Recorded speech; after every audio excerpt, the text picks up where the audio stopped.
എല്ലാവർക്കും നമസ്കാരം.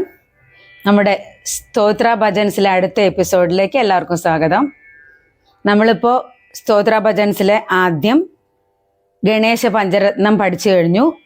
ഇപ്പോൾ മൂകാംബിക അഷ്ടകത്തിലെ 4 സ്റ്റാൻസ പഠിച്ചു കഴിഞ്ഞു. എല്ലാവരും അതൊക്കെ ശരിക്ക് ചൊല്ലി പഠിച്ചിട്ടുണ്ടാവുമെന്ന് വിശ്വസിക്കുന്നു.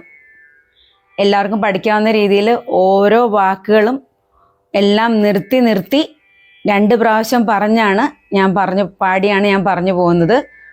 എല്ലാവർക്കും മനസ്സിലായിട്ടുണ്ടാവുമെന്ന് വിശ്വസിക്കുന്നു. ഇല്ലെങ്കിൽ പറയണേ, ഒന്നുകൂടെ റിപ്പീറ്റ് ചെയ്ത് പറയാം.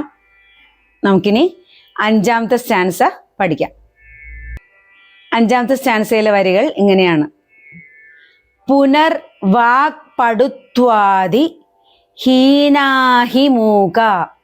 പുനർവാക് പടുത്വാദി ഹീനാഹി മൂക നരൈസ്തൈർനികാമം ഖലു പ്രാർത്ഥ്യമേതത്.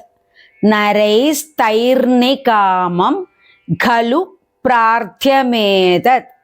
നിജേഷ്ടാപ്ത ഏതശ്ച മൂകാംബികാത്വം. നിജേഷ്ടാപ്ത ഏതശ്ച മൂകാംബികാത്വം. നമസ്തേ മഹാലക്ഷ്മി കോലാപുരേശി. നമസ്തേ മഹാലക്ഷ്മി കോലാപുരേശി. ഇതിൻ്റെ അർത്ഥം ഇങ്ങനെയാണ്. വാക്ചാതുര്യവും മറ്റു കഴിവുകളും ഒന്നുമില്ലാത്തവരും മൂകരായവരും ആയ സാധുക്കൾ നിന്റെ കൃപയ്ക്കായി കേണപേക്ഷിച്ച് പ്രാർത്ഥിക്കുമ്പോൾ, അമ്മേ മൂകാംബികയെ ദേവി, നീ അവരിൽ കൃപ ചൊരിഞ്ഞ് അവരെ വാഗ്മികളും ജ്ഞാനികളും കഴിവുള്ളവരും ആക്കി തീർക്കണമേ.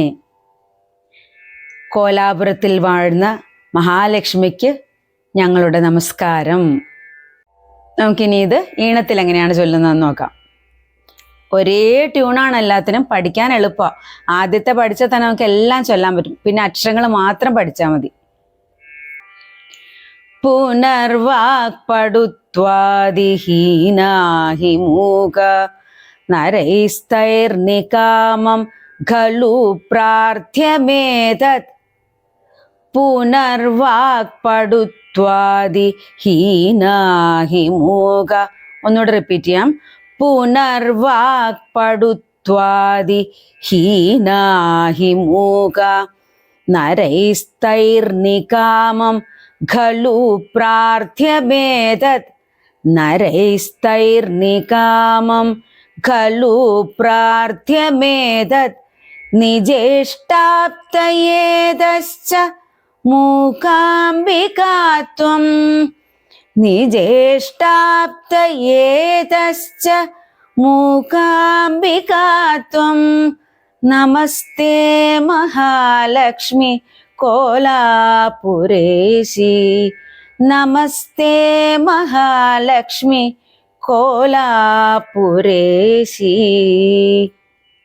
ഒരുമിച്ച് ചൊല്ലുമ്പോൾ പുനർവാക് പടുത്വാദി ഹീനാഹി മൂക നരൈസ്തൈർനികാമം ഖലു പ്രാർത്ഥ്യമേതത്.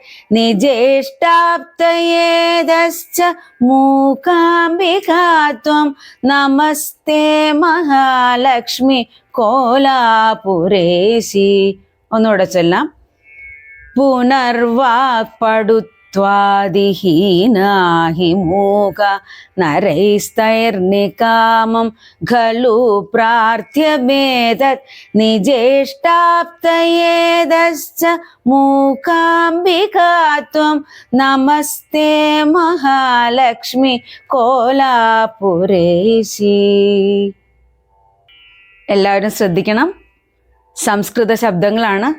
ഇവയിലെ അക്ഷരങ്ങൾക്കാണ് ഏറ്റവും കൂടുതൽ പ്രാധാന്യം. ഇതിൻ്റെ വൈബ്രേഷനാണ് നമ്മുടെ ശരീരത്തിൽ ശക്തി പകരുന്നതും നമ്മുടെ അസുഖങ്ങളെ ഇല്ലാതാക്കുന്നതും നമ്മുടെ ചുറ്റുപാടുകളെ നന്നാക്കുന്നതും ഗൃഹാന്തരീക്ഷം നന്നാക്കുന്നതും എല്ലാം ഇതിലെ അക്ഷരങ്ങളുടെ വൈബ്രേഷനാണ്. അപ്പം അത് തെറ്റുകൂടാതെ നല്ല പവർഫുള്ളായിട്ട് ചൊല്ലിപ്പഠിച്ചാൽ ആ ഗുണങ്ങളെല്ലാം നമുക്കുണ്ടാവും. അപ്പം അതുകൊണ്ട് എല്ലാവരും തെറ്റുകൂടാതെ സാവധാനം വൃത്തിയായിട്ട് പഠിക്കണം. പല പ്രാവശ്യം കേട്ട് പഠിക്കാമല്ലോ നമുക്ക്. നിർത്തിയാണ് ഞാൻ പറഞ്ഞു തരുന്നത്. അത് 4 വരി വെച്ചുമാണ് പറഞ്ഞു തരുന്നത്. എല്ലാവരും ശ്രദ്ധിച്ച് പഠിച്ച് മനഃപ്പാഠമാക്കിയെടുക്കണം. നമുക്കിത് ചൊല്ലി ദൈവയുടെ അനുഗ്രഹം നേടാം. എല്ലാവർക്കും നന്ദി.